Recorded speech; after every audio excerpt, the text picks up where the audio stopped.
The broadcast is now starting. All attendees are in listen-only mode. Hey everybody, Drew McLellan here. Just want to acknowledge that I see that you are here. We're a couple minutes before the top of the hour. I will probably wait till a minute or two after the top of the hour to get started. But just sit tight. I see that you're here. I will kind of review the how we're going to do this in terms of asking questions and all of that at the top of the hour, and then probably again a couple minutes after, and then we will get started. So I'm looking forward to the conversation.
All right. While you're sitting here waiting for us to get started, it would be helpful if someone in the questions box can tell me whether or not you see my screen and it looks like a PowerPoint deck. I am never trusting that these things show the right windows. Okay. Thanks, David. Appreciate it. Okay.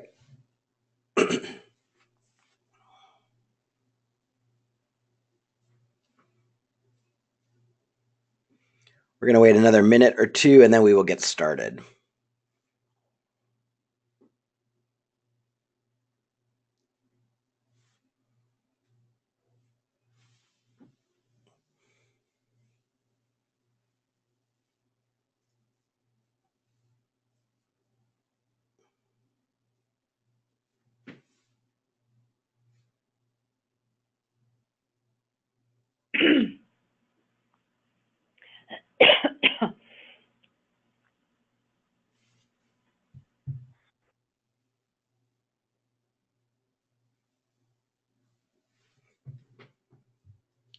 Hey, Deb, will you try saying something? I just want to hear if they can hear you.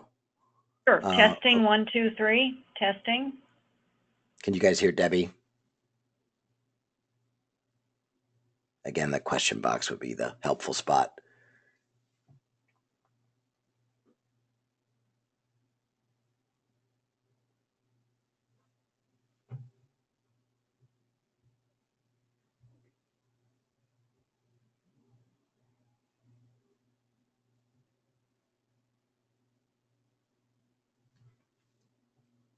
Can you guys hear me? I can certainly, but okay, now we're seeing your screen. Okay. Can you guys hear Debbie talking as well, or can you just hear me?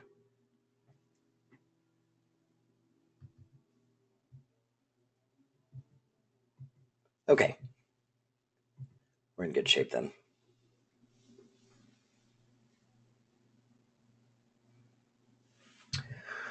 All right. It is 10:02, so let's get started. Debbie, if you want to kick us off, and then I'm going to mute you just so you can cough and shuffle papers in peace, and we'll get started.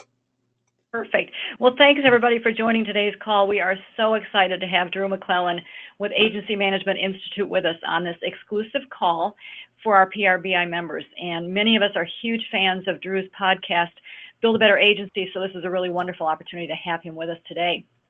Drew's going to address the challenges of recruiting and retaining the right employees. We all know what a challenge that is. And he's going to speak about it from both the perspective of traditional agencies as well as those of us who call ourselves virtual agencies like mine, where I strictly use contractors and freelancers. So thank you, Drew. We're thrilled to have you here, and fire away. All right. Hang on. I got to click around and mute you, and then we'll...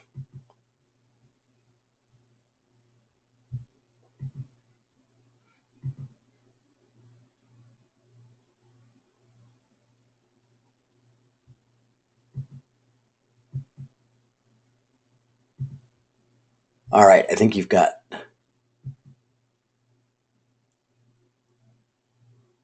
So, David, are you still only seeing that screen? Sorry, guys, I'm.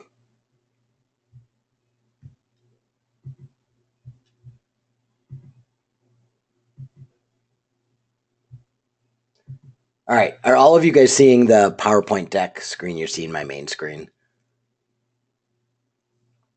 Okay, so let me jump into this. The more informal this is, the better. So, as you have all experienced already, there's a little question box, and I will be watching that as I am talking to you. So, feel free to ask questions throughout the presentation. And just a little background for those of you who aren't familiar with who I am or what I do.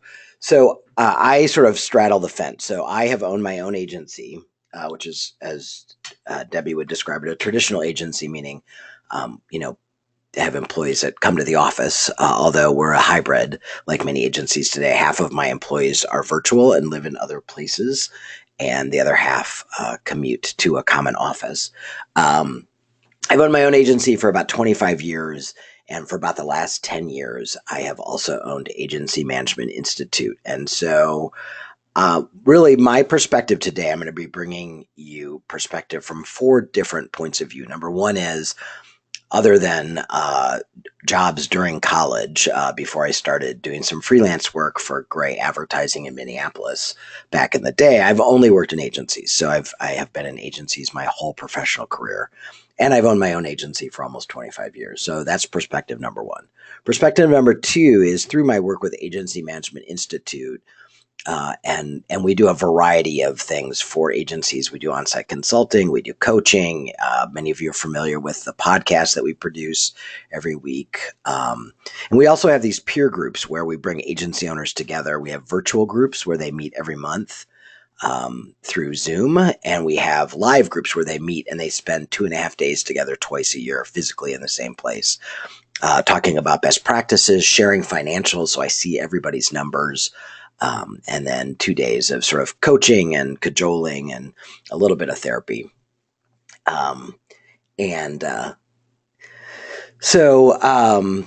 That's perspective number two. So I'm hanging out with about 250 agency owners a year. And then we also teach boot camps for account execs and stuff like that. So I'm also hanging out with several hundred employees at various levels. Then the third perspective is we work with a lot of people, and you have heard many of them on the podcast, who are subject matter experts that serve agencies. And so whether it's a search consulting firm or an IP attorney, and so I bring that perspective as well. And then the fourth perspective is every year we go out into the field and we do primary custom research, something that we know agencies want to know about. And I will be referring to the 2016 study in our conversation today, where we talked to over 1,000 agency employees about their attitudes and beliefs and choices and challenges around working in the agency space. Normally, we're actually talking to CMOs, and the one we're in the field with right now, just FYI, is talking to clients about how they make the decision of when to bring work in-house, and if they're not going to bring it in-house, then how do they decide who to work with on the outside? So that should be pretty interesting. All right. So my point is that I try and bring a very holistic view to this.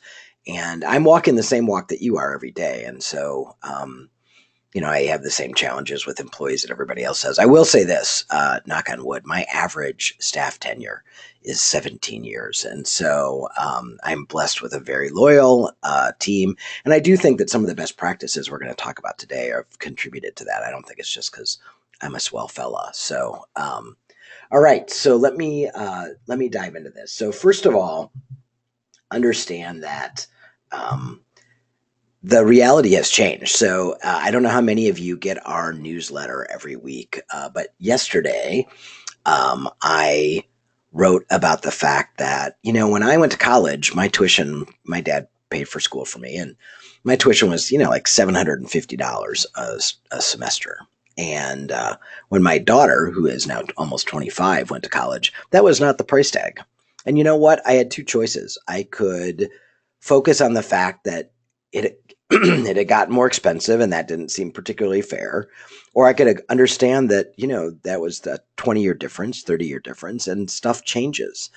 And I think the reality for all of us as business owners, and this is true regardless of the structure of your agency, is that things get more expensive and the currency shifts. And I think that's a really important one that most of us, I'm 55 years old. So depending on your age, I grew up thinking that I had to pay my dues and I was going to work 60 hours a week and I was going to be grateful for whatever pay I got and that I would earn my way to prosperity and to promotions and things like that. And that is very much not the attitude of our employees today. So we can complain about the fact that we wish it was the way it used to be, but I don't believe we're going to change that. And so really what I want to focus on today is what is reality and what can we do about reality? And the truth of the matter is we are in a scarcity play right now. So your employees are in control and your candidates are in control and your freelancers are in control because scarcity wins the day. And right now, there is not an agency owner that I know, and we work with agencies of 2 or 3 employees to 400 employees, and there is not one of them that is not challenged right now. I mean, pulling their hair out, challenged with trying to staff up. So a few years ago, everybody was concerned about not being able to get enough business in the door, and now I have a lot of agencies who, quite honestly, are ratcheting back the amount of work that they're doing and amount of biz dev they're doing because they're afraid they can't staff for the work if they get it. And so that's our reality today, is that there are fewer qualified people out there, both in the full-time employee track and also in the contract labor track, than there are opportunities. And so if you do not present an amazing opportunity, why would they pick you? I mean, that when you think about it, if somebody says, well, you can have a beautiful steak dinner or you can have a bologna sandwich and they're the same price, most people would pick the steak dinner. And so we have to be sort of the steak dinner of employers, if you will. So let me show you what you're competing against. So here's what, when you're hiring someone, and this is going to be more, the screen is going to be more about full-time employees, and then I'll talk about contractors in a minute.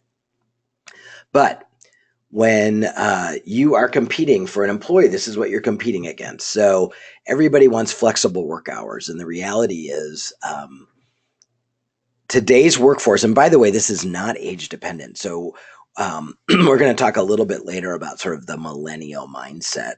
But I'm going to tell you that this is not just about the millennials. They're more bold in expressing it, but you'll see in a minute the research we did that these attitudes are prevalent in all age groups. And so they want flexible work hours. So one of the things that is critical to today's employer, or employee rather, is that they want to be able to bend work at their rest of their life to sort of play well together. And one of the things I talk about in the AE Bootcamp is I don't believe there is such a thing. I think life-work balance is an oxymoron. But I do think there's life-work blend, and everybody wants that. And so one of the things that a lot of agencies do is they have sort of these flex hours, which is the acknowledgement that we are collaborative in our nature. And so we have to all sort of be together, whether it's on Slack or in the office and I just am making up these numbers, but say, for example, from 9 to 4. But if you want to start at 7 and leave at 4, or you want to start at 9 and leave at 6, that's fine based on your life needs. People want work from home options. So whether they are in a major city and the commute is a killer, or they just want quiet, and an office is often not quiet. Obviously, if you're working with contractors, this is a non-issue for you. But even in this, they also don't want to feel like you're checking in on them every 15 minutes. They want you to trust them that they're doing, they want you to trust them that they're doing good work and they don't want to be babysat. So one of the things I say about this is that this is both a privilege and a responsibility. And one of the key things that I think is critical to talk to your employees about is I'm absolutely happy to make work environment that is competitive and allows you to have a life outside of work, but you have to understand it's a two-way street.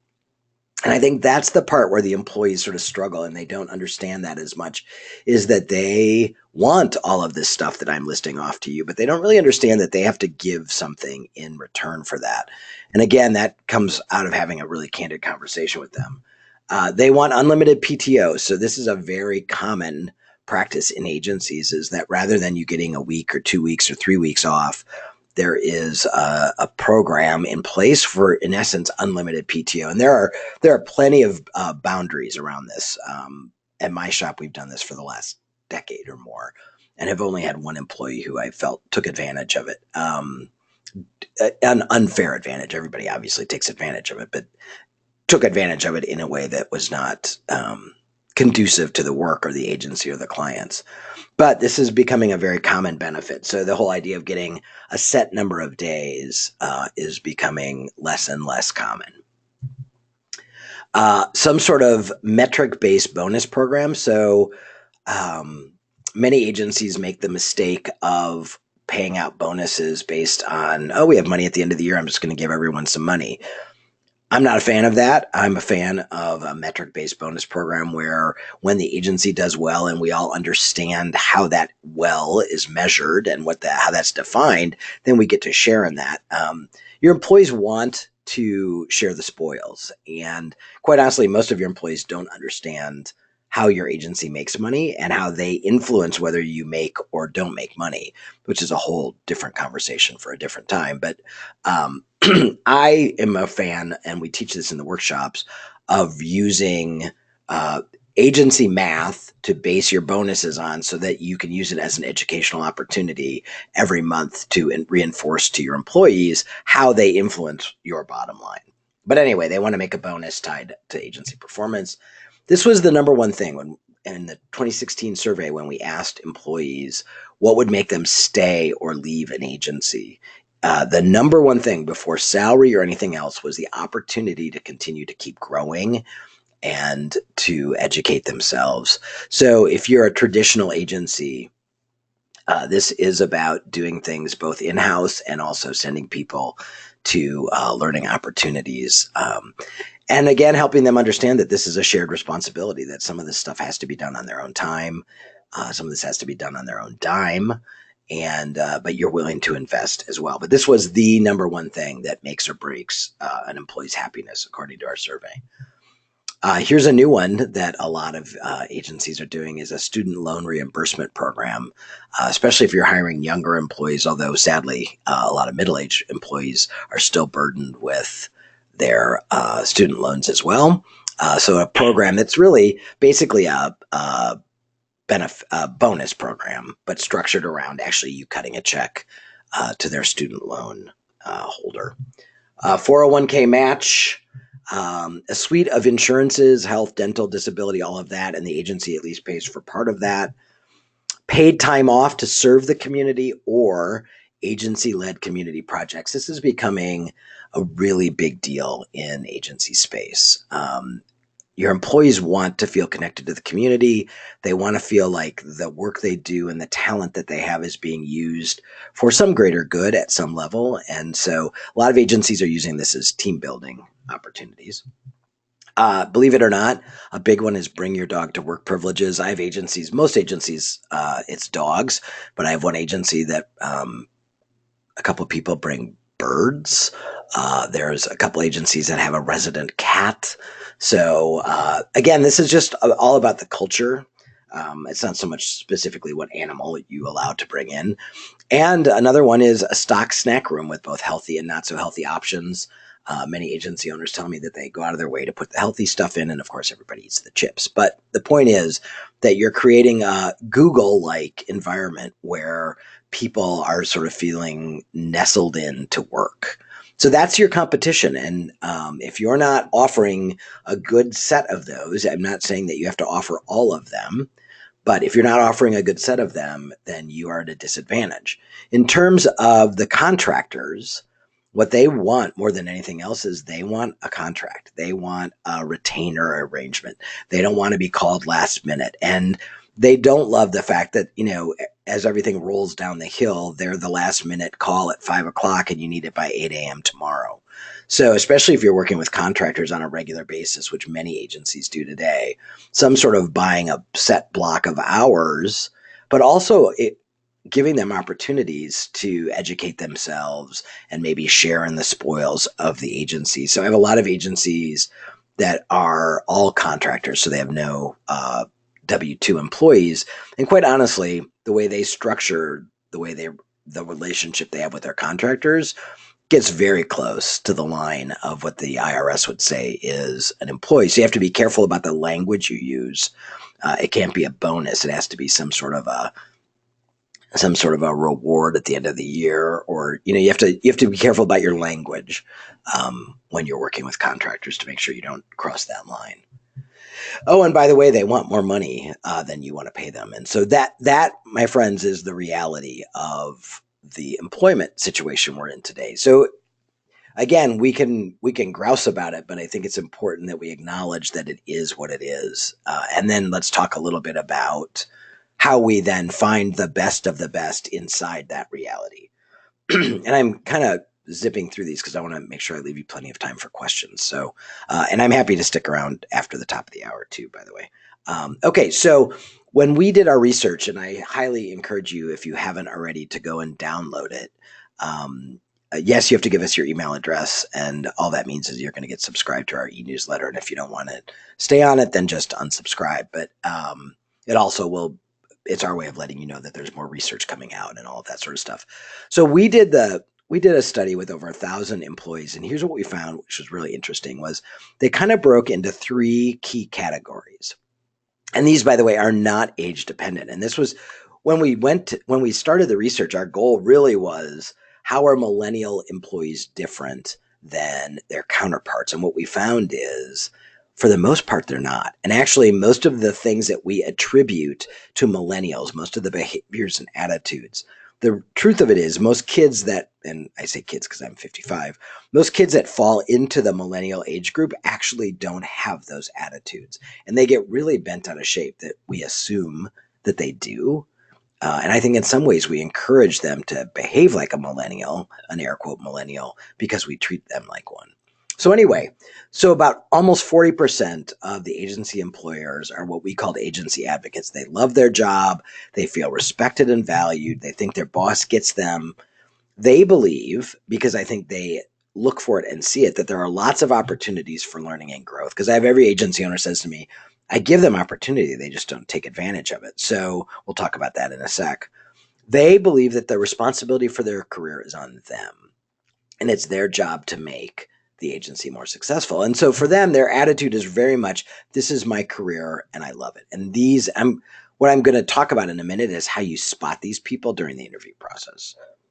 Second segment was people who sort of see it as a partnership. So we have kind of a mutual responsibility to help each other. I absolutely should be building my own brand outside of the work I do for the agency. So I'm always going to be hedging my bet that I'm not going to stay at this agency forever. Collaboration is key, but I also want independence and flexibility. So you're starting to see now some of the attitudes that are tied back to that list of benefits that I just talked about. I do give my best. I'm awesome at my job, and I'm probably not paid enough. So this one is really much, the attitude is very much we're in this together, but we both have to get something out of it. And so already you're starting to see the shift to a more self-centered point of view as opposed to the first group.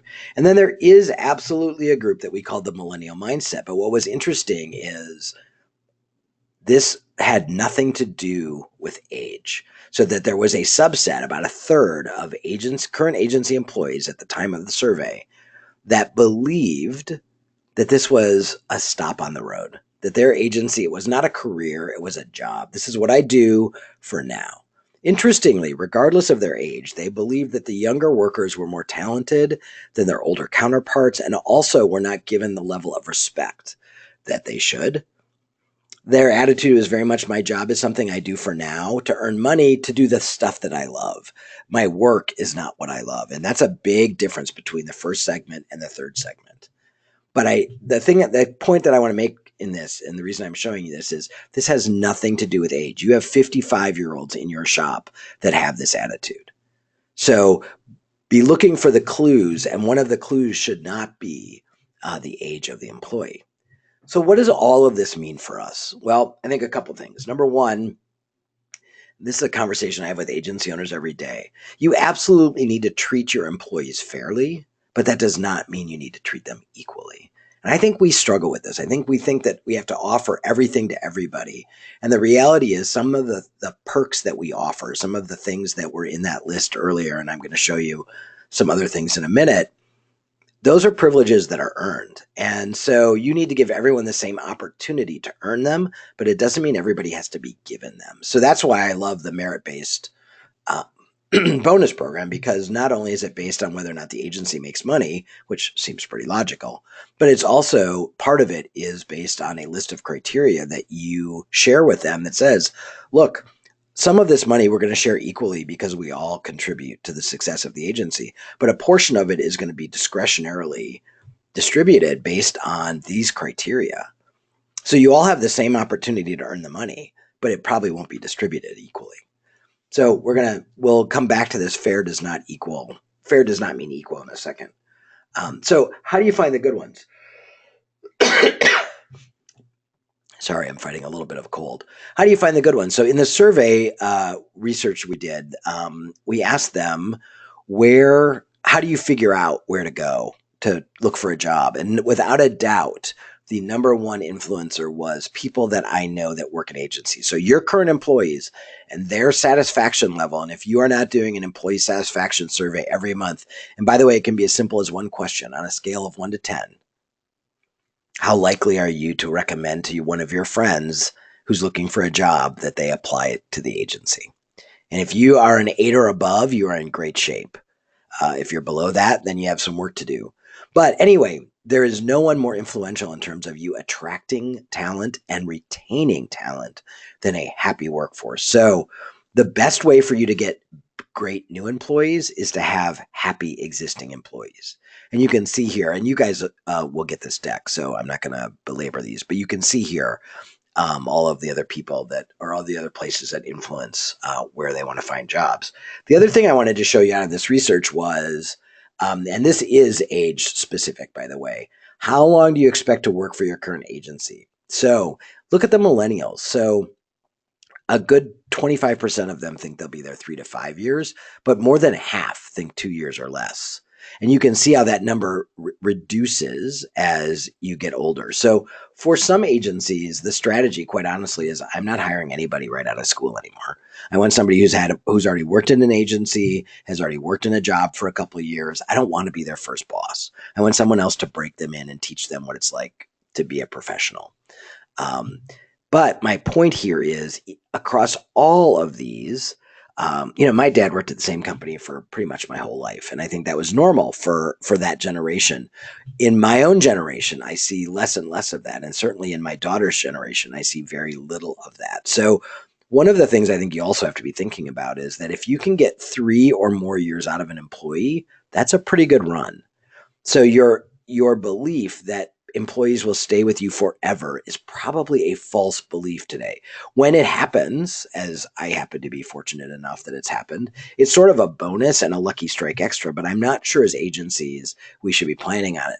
And I will tell you that I think that actually, if you are in the contractor model, if you're in the virtual model, so by the way, I have a lot of agencies that are virtual, but they have W-2 employees. So in my mind, there's 3 things. There's a brick and mortar agency, which is we have an office that people come to.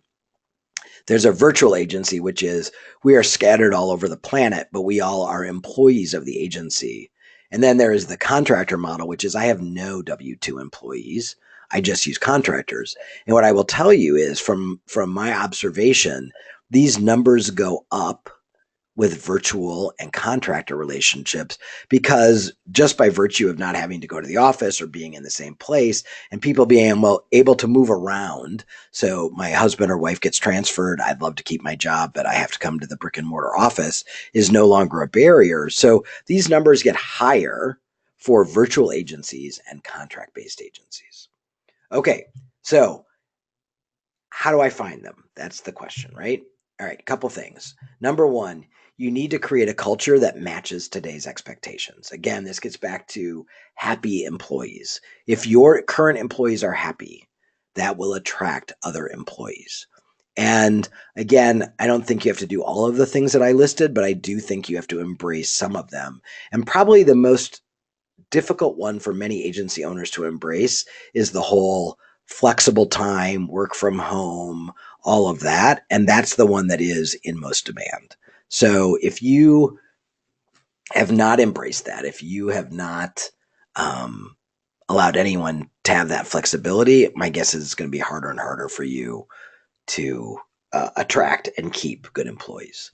Number two, you need to treat your current employees well. And this is a big thing, brag-worthy benefits. We live in a world where everybody shares everything. So one of the best things you can do is, and I know this sounds ridiculous, but think about things you can do inside your shop that your people will share on social channels. So chair massages, Habitat for Humanity build day for the agency with everyone wearing agency t-shirts, those sorts of things. By the way, the student loan reimbursement is a huge brag-worthy benefit. But think about creating benefits that your employees will talk about publicly so their friends go, oh, I kind of want to work there. Another one is I think you have to level set your expectations. So again, here's what they're expecting, both in terms of benefits and work environment and how long you're going to keep them. So I think you have to be realistic about the current employment culture and economy that we are in so that you have process and planning around your agency to sort of accept the fact that you're going to have more turnover, that people are going to be more expensive, that you are going to have to offer benefits. And by the way, a lot of the benefits that I listed on the front end of this presentation don't cost you a dime. So be mindful too that you can mix and match your benefits so that they're not all something that costs you hard dollars.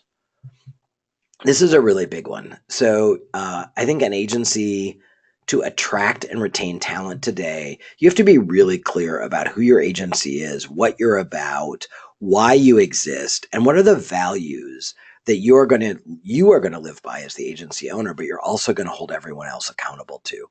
And by the way, you want to reward people for living by those values. So this is a really critical one that I'm always surprised. A lot of agencies haven't done this or haven't done this very well, or you did it and it's in your employee manual and you never talk about them. If they're really your values, then they should be front and center on a regular basis. You should be rewarding employees for them, recognizing employees for living them, and you obviously have to live by them as well. Okay, so one of the other things is you need to be interviewing all the time. I think it is a really good best practice to always know who your next employee or contractor would be. So if we land another piece of business, here's the account person that I want, or here is the content writer that I would like to hire. So you should be looking for people all of the time. So just like you're always prospecting for new business, you need to be prospecting for employees because there are fewer and fewer of them out there. And you want to actually be able to cultivate relationship with them before you're ready to hire them. So for example, I always try and know the next 2 or 3 people that I would like to hire, even if I don't hire them for a couple of years, or I might give them a freelance project or something else, but I stay in contact with them so that it shortens the hiring process when we're ready to hire. You guys have been very quiet, by the way. I see nothing in the question box. So you're all either snacking or... next one is you need to interview better. So as agency owners, we are terrible interviewers. There was a recent study that showed that... thank you for the encouragement, everyone. There's a recent study that showed that the person doing the interview, the job interview, talks 70% of the time.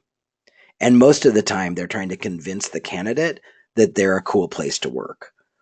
A great interviewer should talk 25 to 30% of the time, and then let the candidate talk. So you need to ask better questions. You need to ask the same questions of all the candidates so you're comparing apples to apples.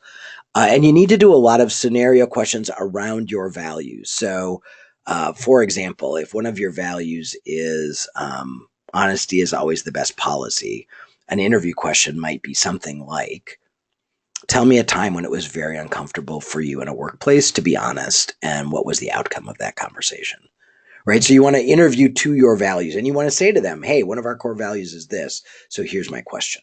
But we need to be better interviewers.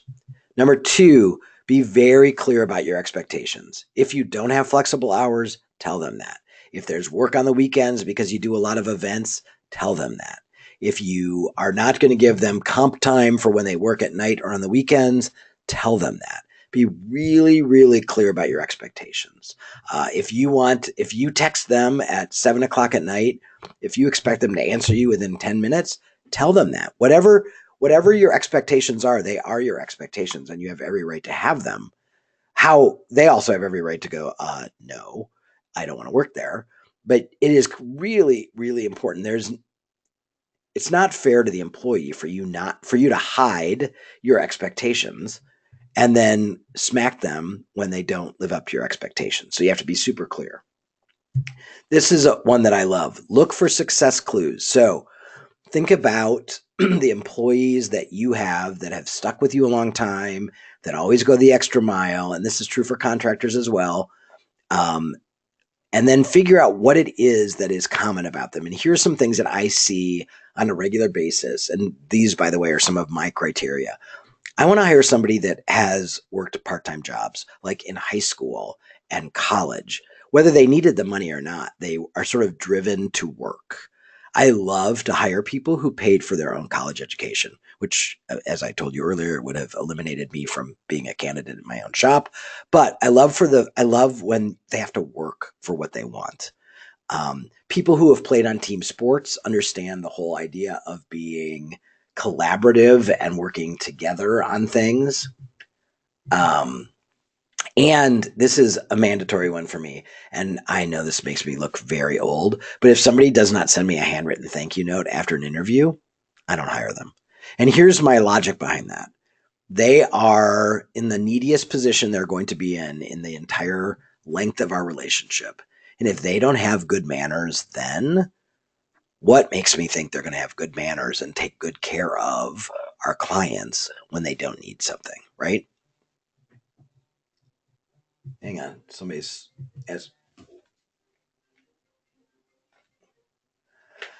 can you share some key questions you suggest in the interview process? Yeah. So again, I think they're tied to your values.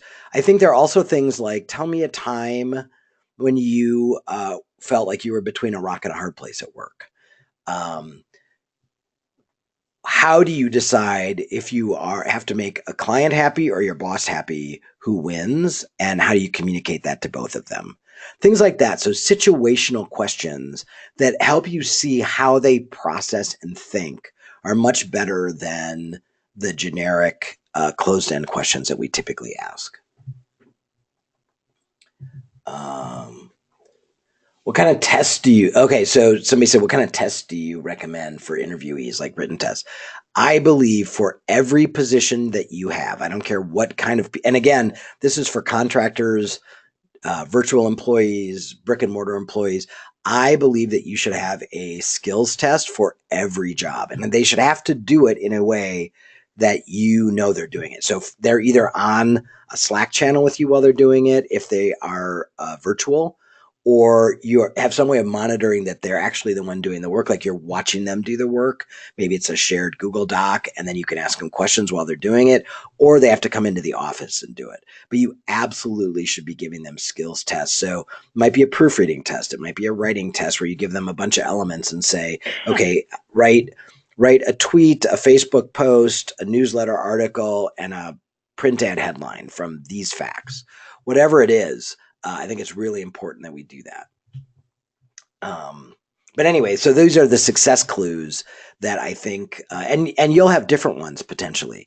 These are just the ones that I have seen across the board tend to yield great employees. Whoop, hang on, I gotta move my... let them meet with your team. So this makes a lot of people very anxious.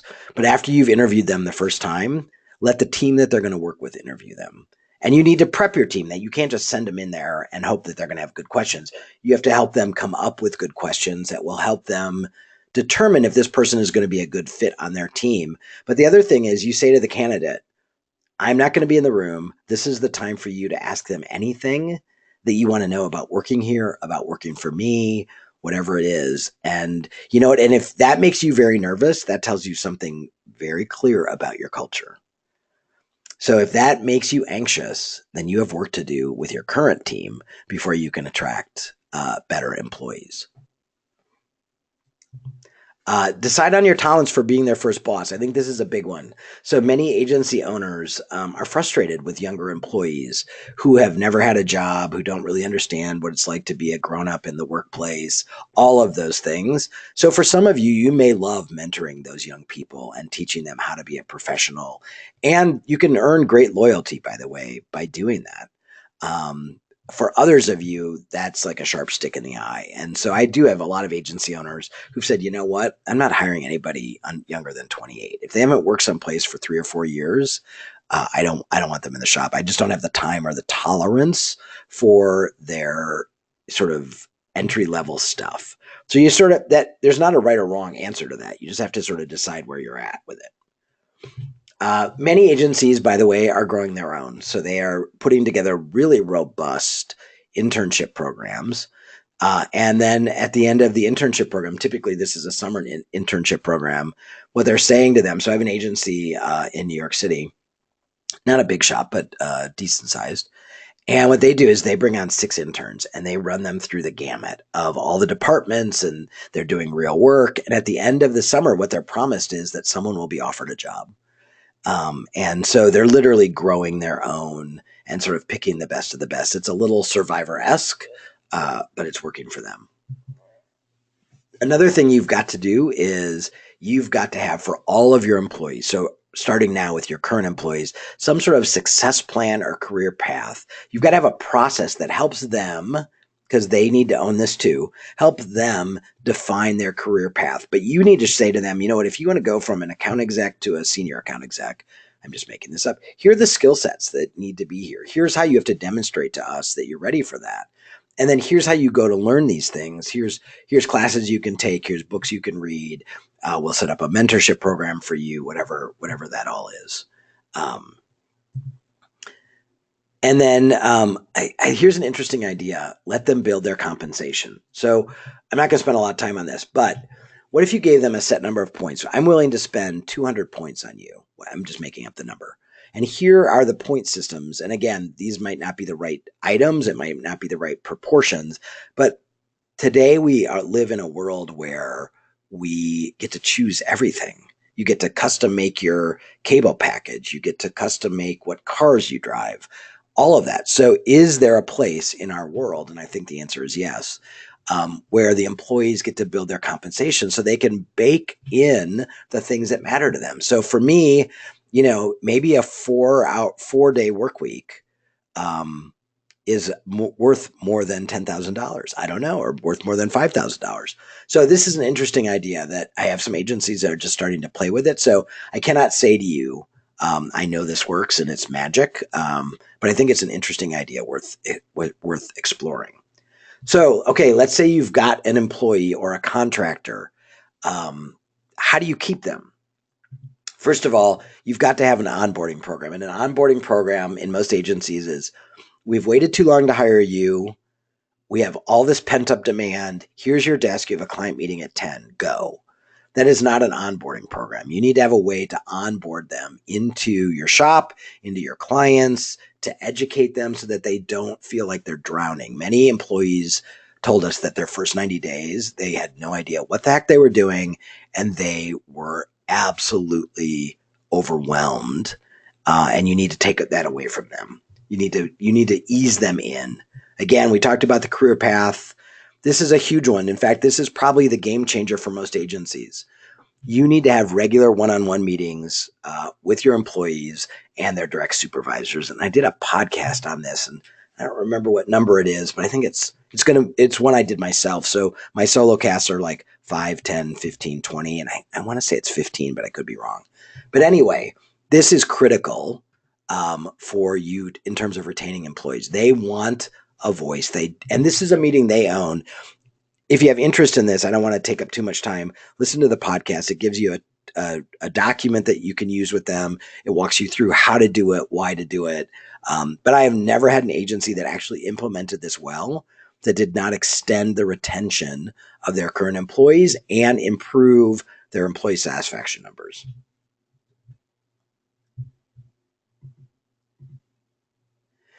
Okay, somebody says many of our firms are under 10 people, even 3 to 5 people. Doesn't matter. None of these are size specific. So if you only have 3 people, it doesn't mean that each person shouldn't have a career path. Or you shouldn't have educational opportunities. Or, by the way, just FYI, the average agency in the U.S. is 8 people. So for those of you that are 3 people or 5 people, and you describe yourself as, a super small agency or whatever, you're quite average. So don't let your size throw you off. But I would argue that every one of these can be done, even for contractors. So even a contractor, if you have a contractor that you work with every day, we can call them contractors, but we all know what they really are. And I'm not saying that's a bad plan. I've got some folks like that too. But you can have a path for them of like, okay, Drew, you know what? We're hiring you for 40 hours a month to do this. What do you really want to do? Is this the work you want to keep doing? So you can even help them with a career path. And have regular one-on-one meetings with them. Hang on, I got to get back over to this other screen. Educational opportunities, again, both inside and sending them out. So you can create book clubs. You can do Google AdWords certifications together over a lunch hour. There's lots of things you can do. And by the way, anytime you send someone to any sort of an event where you're paying for it, whether it's a workshop or anything like that, one of the mandatories should be that they come back and present within a week a deck of what they learned, because otherwise it goes stale. You got to live your values out loud. So again, recognizing people for living your values, you being sure that you live your values out loud. Employees will tell us that they don't get a lot of pats on the back. They always hear from you when they have screwed up, but they don't get caught doing things right. So many agency owners keep a stash of gift cards in their desk drawer, or in their virtual desk drawer if you're not actually physically with your folks. And when somebody has busted a hump or stayed late or worked all weekend or killed a new business presentation, a handwritten thank you note from you with take your family out to dinner kind of gift card costs you hardly anything, but the value of it is huge. Hang on, next question. Do regular one-on-one meetings mean performance reviews? Nope. This is a meeting that your employees control. They set the agenda, and it's really about them talking to you about what matters to them. So this is absolutely not a performance review. And if all you do is meet with your employee once a year to do a performance review, then I'm no wonder you have a revolving door, because that's not mentoring. That's not growing your people. So the one-on-ones are really about, it's for them, but it's their meeting to control, to schedule, to own. So it's also very insightful to you as to how serious they are about their career. Hang on, sorry. Every time I answer a question, I have to move my cursor back over. You need to reward the behavior you want. So when somebody does something that you think is out of the ordinary or noteworthy, you want to reward that in public. You want to, at a staff meeting, say, hey, I want to publicly thank Drew for coming in over the weekend to make sure that the conference room was clean and ready because super important client came in on Monday morning and the office looked great. Thanks, Drew. Whatever it is that they do, you want to publicly reward that and recognize it. I want you to surprise them with gratitude. Again, this is the gift cards. This is notes. One of the most powerful things that I do with my employees is I send notes home. So to their spouse or their kids. So for example, I had an employee who was just busting a hump, working a lot of late hours, missing family dinners and all of that. So I sent a note home to his 2 boys, telling them how important his dad was to us and to me and what a good job he did. And then I included a Dairy Queen gift card and said, take your dad out for ice cream. And, I'm sorry that he hasn't been home for some dinners. And he came into my office with tears in his eyes. It was better than any huge bonus I could have given him. So go look for ways to recognize and show your gratitude for your employees. They want access to you. I see that I have a couple more questions. I'll get there in a sec, guys. They want to learn from you. You are their mentor. You are who they want to be when they grow up, even if they never articulate that. So give them access to you, and give them choices and control over elements of their work. That's super important for them. So bottom line is 1920 is not going to be answering the phone anytime soon, you guys. So we got to find a new way to do this. And by the way, this grinds on agency owners more than just about anything else. Many of you, this is aggravating and annoying. And I'm giving them a good paycheck. Isn't that enough? I'm giving them a great work environment. Isn't that enough? And the reality is the culture today says no, that we have to do more. So we can be mad about it. And we can wait for the, Mad Men days to call us back, or we can just acknowledge that we have to change the way we think about our work environment and our employees and how we attract and retain them. So hang on, I see questions. So I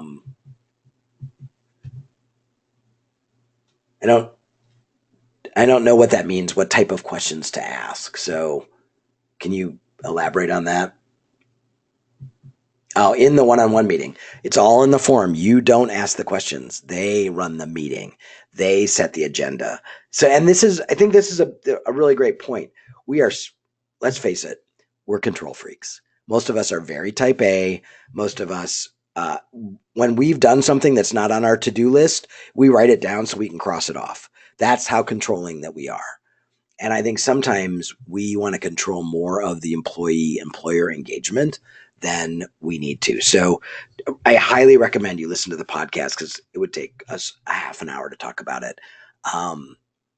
And download the form. You can modify the form if you want, but the point is the employer is not the one calling the meeting, and they are not the ones setting up, structuring the content of the meeting. So the employee walks in with this sheet filled out, hands you a copy, has a copy, and they run the meeting.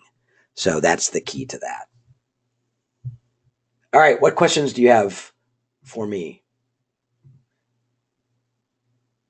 So again, yes, they set the agenda in advance and you give them the form. We tend to compete against large companies for our talent and not other agencies. Yeah, well, guess what? Big agencies are doing that too. So the number one competitor, by the way, for big agencies is their own clients who are poaching their best employees. So all of you are being poached and competing against in unfair situations for employees, but also understand that they are as well. And there are some things that big companies can't do. There's a lot of flexibility and freedoms that you can create that a larger company cannot do. So use your size as your advantage. Use the fact that you only have 3 people or 5 people or you're completely virtual. So, use all of those things to your advantage to create, again, that life work blend that your employees want desperately and are trying to figure out how to have. I don't think other companies are being as flexible with their benefits. Yes, I think many companies, I think today, for example, flexible start and stop times, some work from home privileges, potentially a 4-day work week where you work 40 hours in the 4 days. I think all of that is becoming the norm. So it's sort of table stakes now. So you've got to think about other ways to create incentives, like the fact that, for many agencies, your dress code is pretty casual, or again, they can bring their dog to work, or, people can scoot out in the middle of the day to go see their kids' dance recital. All of those things matter. But quite honestly, what matters the most is the connection to you and the way you support and celebrate them doing things well and right. Can I share a success story or two of a smaller agency applying your principles? I'm not sure how to tell that story, but again, I work with 250 agencies, and lots of them I'm describing for you what many of their work environments are like. So, I have many agencies that don't have a turnover problem. They have the same attraction problem that you all do, which is there are just not enough bodies out there looking for work. And if there are, they have 5 offers within 2 days. And so you got to really come to the table ready to play. But they don't have a retention problem because they've created all of these things. And I'm not kidding. The one-on-one meetings are a game changer for your team and for your retention. When do we get to work less? I hate to tell you, but you picked the wrong career for that. Midlife crisis or new reality of warp speed tech world. You know what? I can remember early in my career, an older guy who was probably 40 at the time, saying to me, "You know what, Drew? Agency life is a young person's game." And I thought, he's crazy. I get it now. But I think you are either wired to love the pace and the energy, or you are worn down. And then, you have this is a different conversation. You have a much bigger decision to make. If you can't get up and be excited about the crazy technology, chaos, pace of work that we live in, which personally, I think is pretty awesome. I love the pace. I love the challenge. I love having to learn new stuff. But that's how I'm wired. If you're not wired that way, if you just barely can drag yourself out of bed to go to work, that's a bigger discussion. And that has nothing to do with employers and employees. That has to do with you and whether or not you should still be doing the work that you're doing. Many agency owners either sell or just close up shop and take a corporate job. You've got decades of experience that a lot of corporations would love to pay you for, but now you have to work in that corporate environment. By the way, this is completely an aside, but one of the exercises that I think every agency owner should do is I think you should make a complete list of your total compensation. And what I mean by that is your W-2 pay, your dividend pay, everything, every expense you run through the business that you would have to pay for with after-tax dollars if you didn't own the business. And then also the intangible things, the freedoms, the ability to work from anywhere, whatever those perks are for you, to really take a look at your compensation. Because quite honestly, I think, first of all, I acknowledge it's hard, exhausting work. I'm not saying that that's not the case, but I think sometimes we lose sight of all of the perks we get by being an owner. And sometimes when because like all of you, there are days where I'm like, I'd sell this thing for a nickel. I look at that list and I go, there's no other place I could go to work where I would get all of that. So I'll just shut up and eat my pie, right? Do I like Slack? No, I do not like Slack. Lots of agencies use it. Lots of agencies like it. I think there are some flaws in it in terms of being able to archive. People started using it because they didn't want to use email so much. But the problem with Slack is you can't archive conversations and things like that. So I think it's a challenge. And I also think it's often a distraction.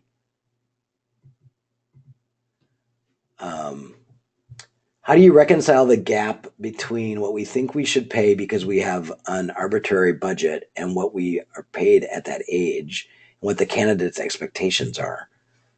Hang on. Sorry, I got to read that again.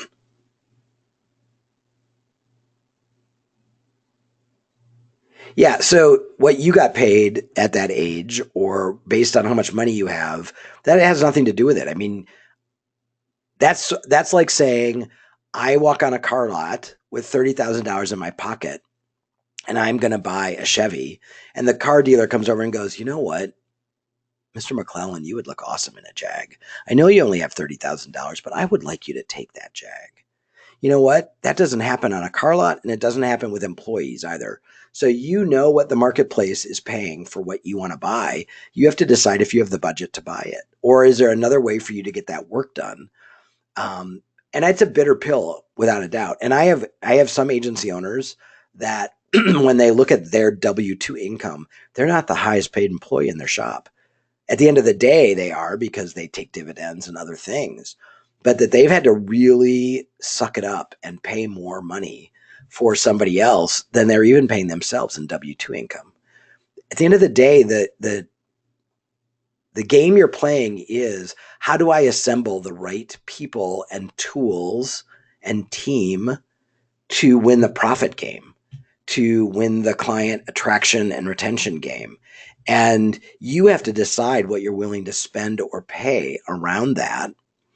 And sometimes you just don't have the money, or sometimes you have to hire someone part-time, or for many of you, this is why you use contractors, is because you get a more seasoned person at a fraction of the cost because they're selling their time, and you're only buying their billable time. So you're not buying their, sit around the water cooler and chat time, or their staff meeting time, or anything like that. So it's not,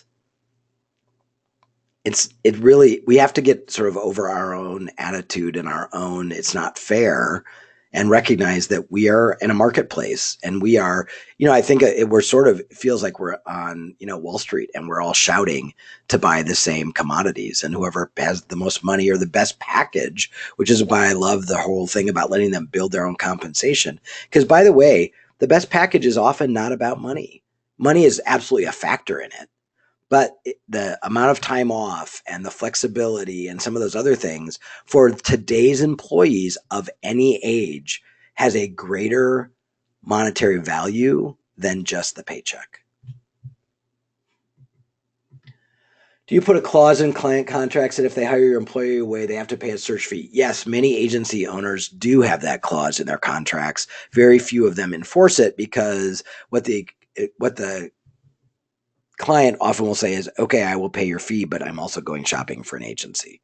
So it's just a casualty of the business. So yes, you can put it in, and that probably discourages some from doing it. But if they want the employee badly enough, they will do it, and they'll expect you to smile and say, thank you, sir, may I have another?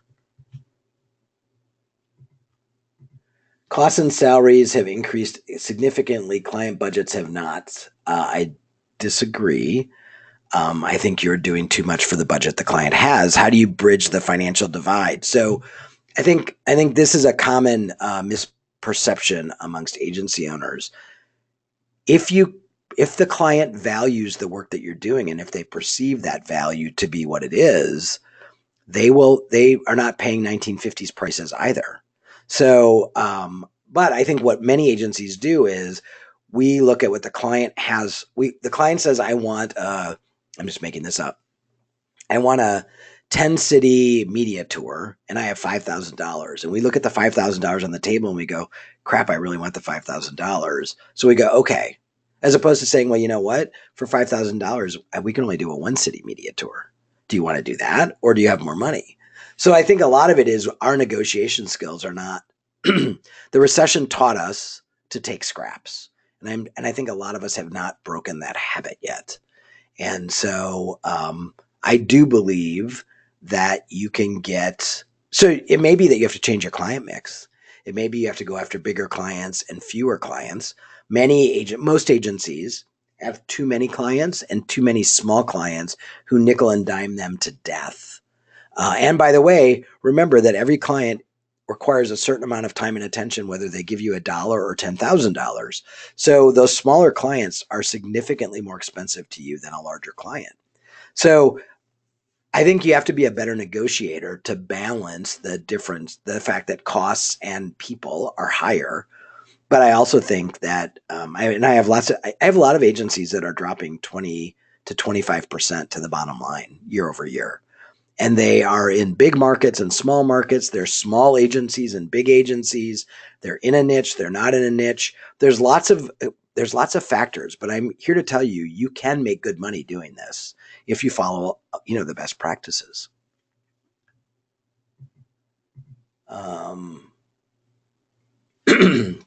Someone says, on Slack, I created a brag board where people can post wins and I can call people out for being awesome. Yeah, I think that's a great idea. Some employees have peer recognition where employees nominate each other, and there's prizes and all kinds of things. Anything you can do to get people to recognize this is a team sport, and the more grateful I am to the team and the more I recognize other people, the better. And the more you do that, the better.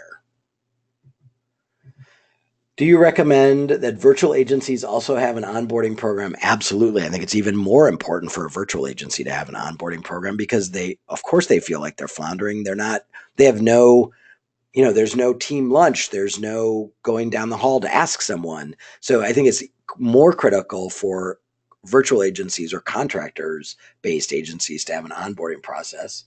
And should we look for ways to reward and say thank you to our subcontractors? Absolutely. And I think I'm happy to give you a testimonial if they work for other people. It can be sending them a gift card. It can be inviting them to come to an employee event as a special partner. There's lots of ways you can thank subcontractors or contractors that are very similar to the way you thank an employee.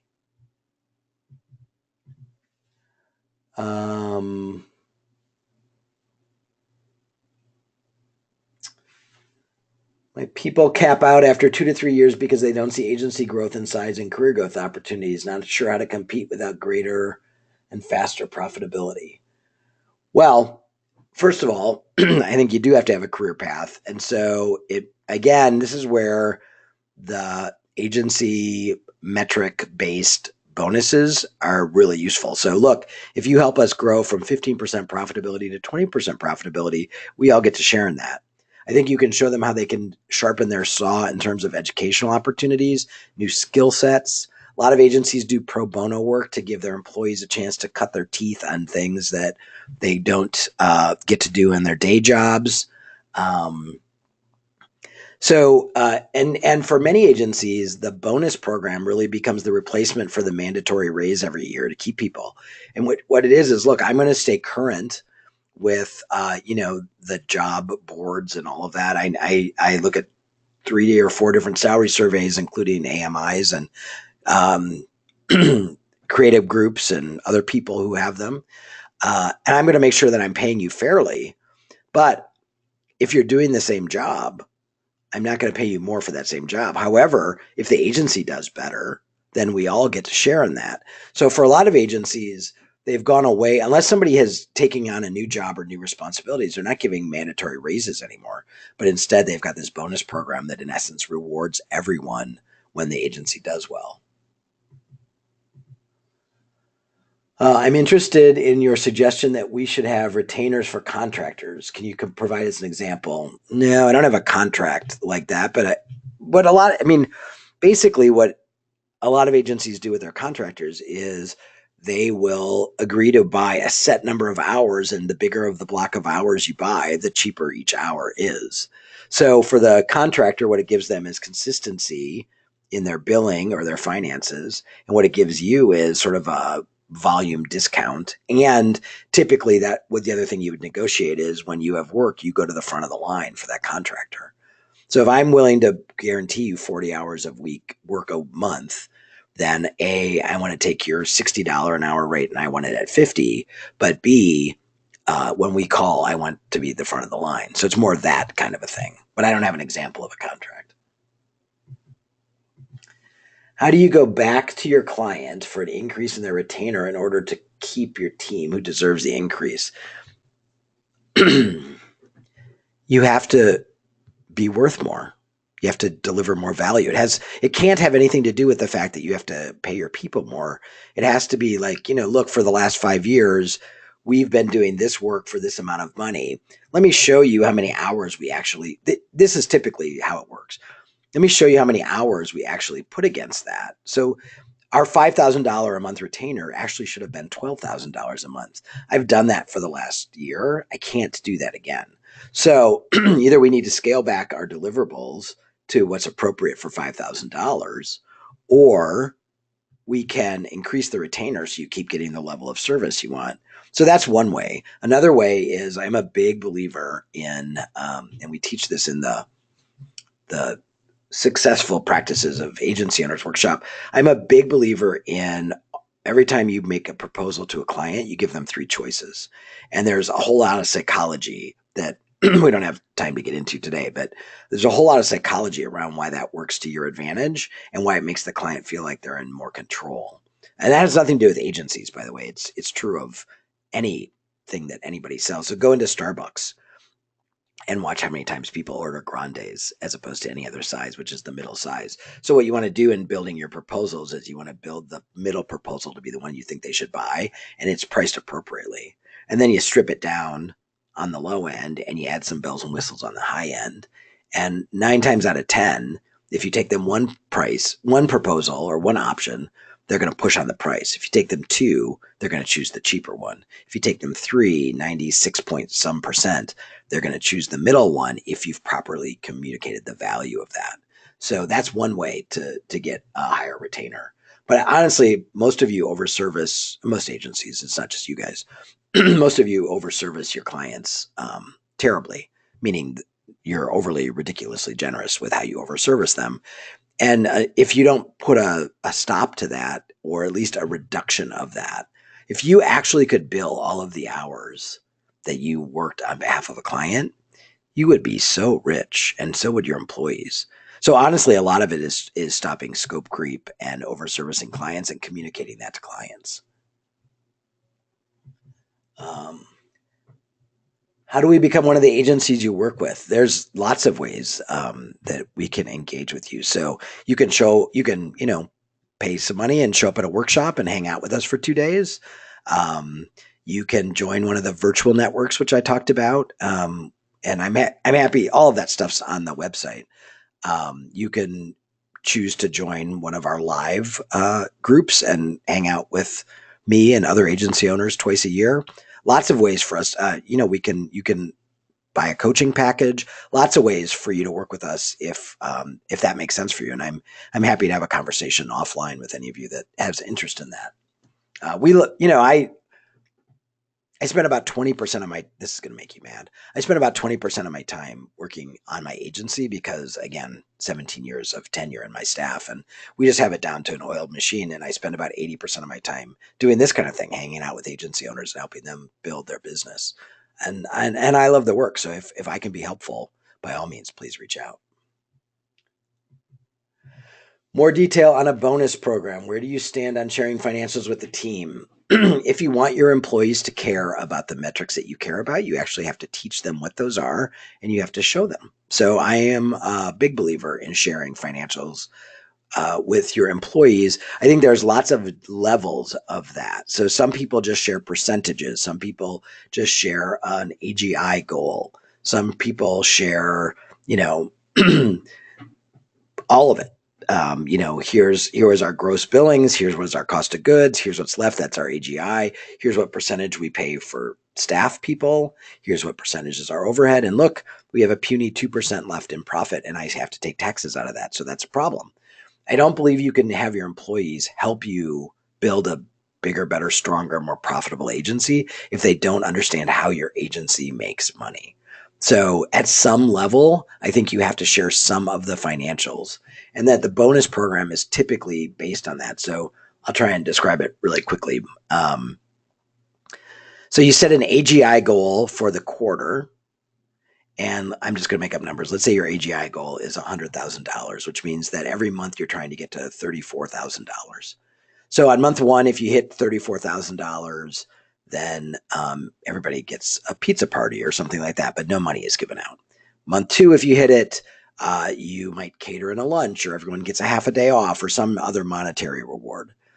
At the end of the third month, if you've hit a profit, then you take all of the profit for that quarter and you divide it into 4 categories. One is taxes. And you divide it evenly, by the way. One is taxes. The second one is reinvestment in the agency. The third one is back to the owner. And the fourth one is the employee's portion. So you've got a fourth of the quarter's profits. And what you do is you take a third of it. So you have 25% of the profit. So I'm just for easy math. Let's just say you had $90 of profit. You take $30 of it, so a third of it, and you distribute it equally amongst the employees, and you put the other $60 away for a year-end distribution. And you do that every quarter. So you reset the goal every quarter and you monitor every quarter. So in theory, your employees can get a little bit of cash at the end of every quarter, and then they're going to get the big, large sum of the cash at the end of the year. And that allows you to make sure that you get paid by your clients and lots of other things. It's a little more complicated than that, and there's some nuances to it. I've got a sheet that sort of explains it.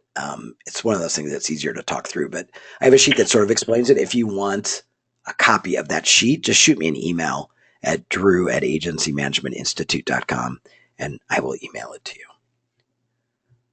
Have I exhausted you? No more questions? I'm happy to stick around if you guys have more questions.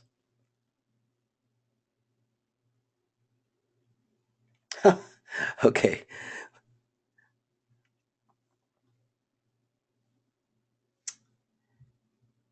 Can you talk about the training of employees? There we go.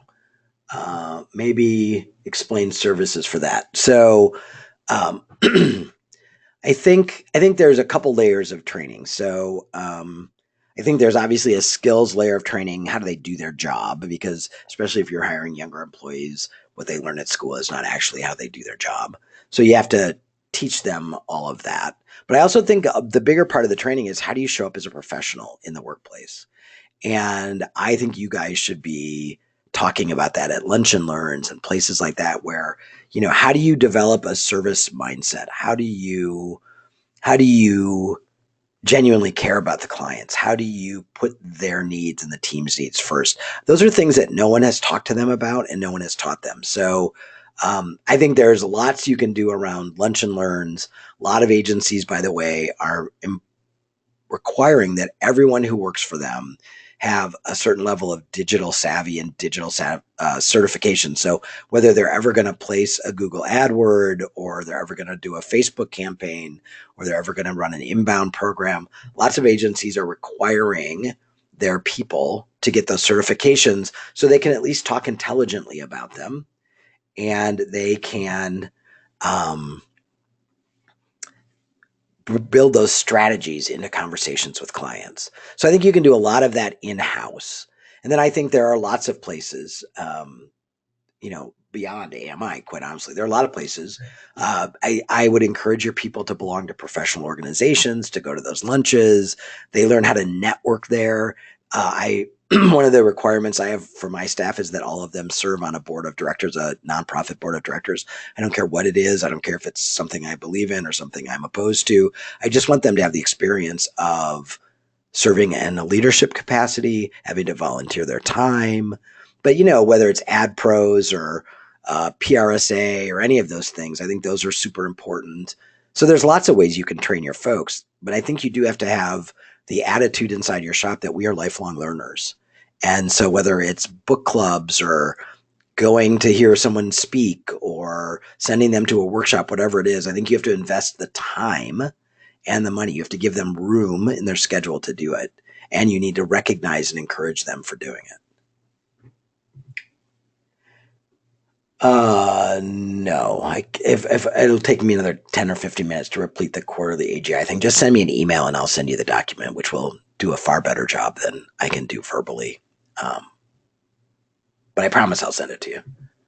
Any other technologies that you would recommend streaming agency operations? Most of you struggle with project management, with things falling through the cracks. So having some sort of system in place where you are trafficking the work.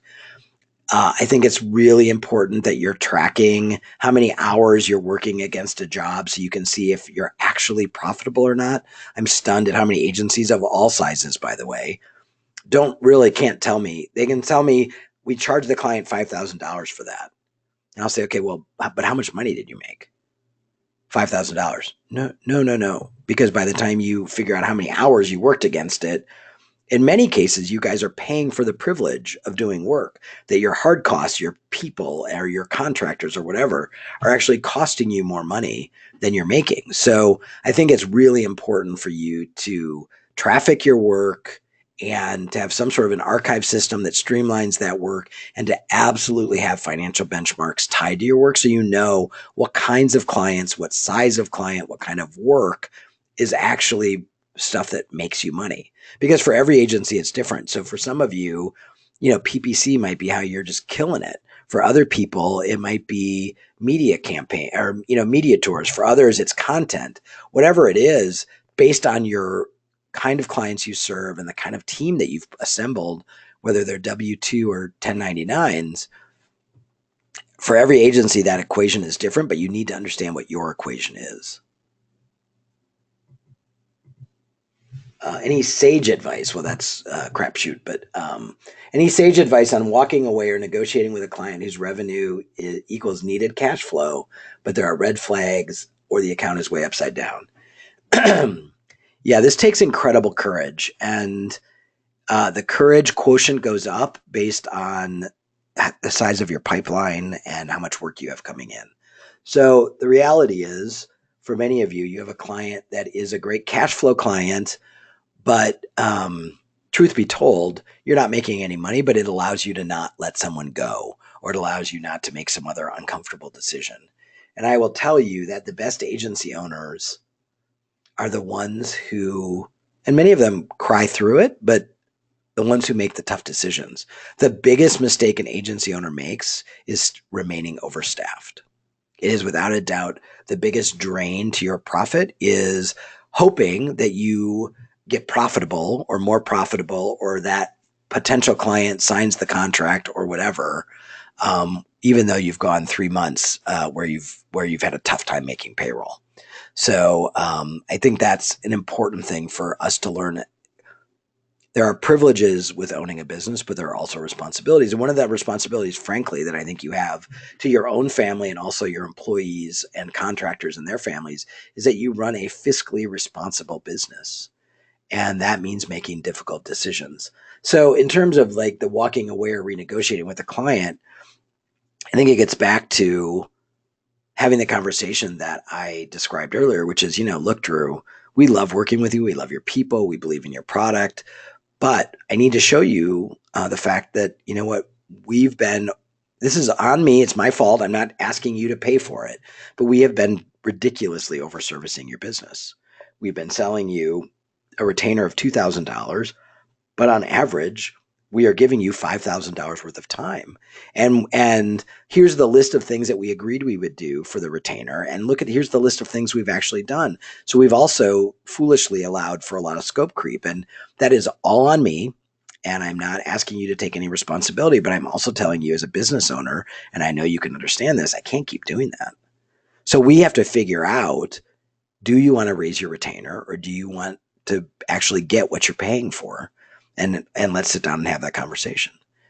And you know what? A good client will welcome that conversation, will understand exactly what you're saying, and will work with you. And a bad client is going to say, well, I want everything I've been getting for the $2,000. And then you have to say, you know what? I'm really sorry, but I can't do that. So, and then you have to have an exit plan in mind. We'll do this for another 3 days, 3 months, whatever your thing is. And then we need to wrap it up. So we will wrap it up in a way that your new agency can take over, but we can't keep doing this. And then you have to have a plan in place that when that client goes away, how do you reduce your expenses so you stay profitable? Here's the deal, guys. You should be running your business so that you are 20% profitable. And if that means that that should be your first metric. And if you're below 20% profitable, then you need to look at your expenses, whether it's overhead or contractors or your salary or what you're running through the business or the number of people you have on staff, and you should adjust it accordingly. And I'm okay with you settling for, a 10% profit, and nothing, you work too hard and you've taken too many risks to settle for less than a double-digit profit. And yes, we all lose a big client. There are dips in the business, but I'm just saying overall, you should be running your business in a way that you're tracking the profitability of every one of your clients and your agency as a whole. And the minute you dip below 15%, you should be putting together a plan to get back up to 20. And the minute you get down to 11 or 12, that bell should go off in your head. And you're like, okay, I got to make some big changes and I need to make them now. You deserve that. Most of you underpay yourself in terms of W-2 income. So you certainly need to get it on the profit end. Otherwise, why in the world do you keep taking the risk? All right, more questions? Have I wiped you out?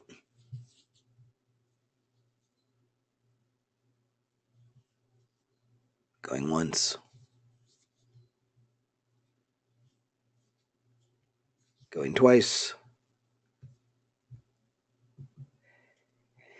Yeah, sorry about that. One of one of the things I'm often accused of is being very frank. Um, so I try and do it really respectfully, and I love agency owners, and I love working with them. But I'm not doing you any favors if I'm not honest with you, and I don't encourage you to do things differently and better. So um, I want you to make money. I want you to be happy. I want you to love your work. Otherwise, go get a job, right?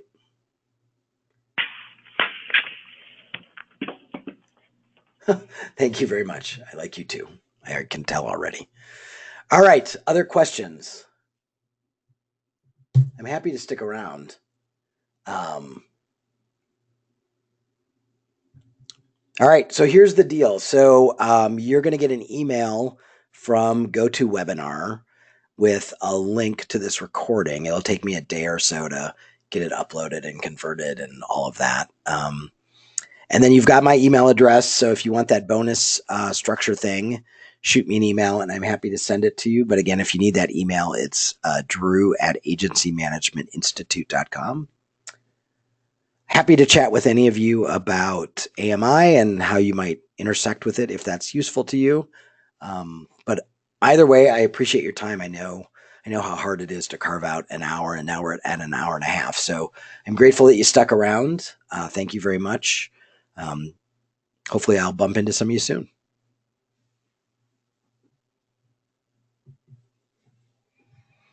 All right. Thanks, guys.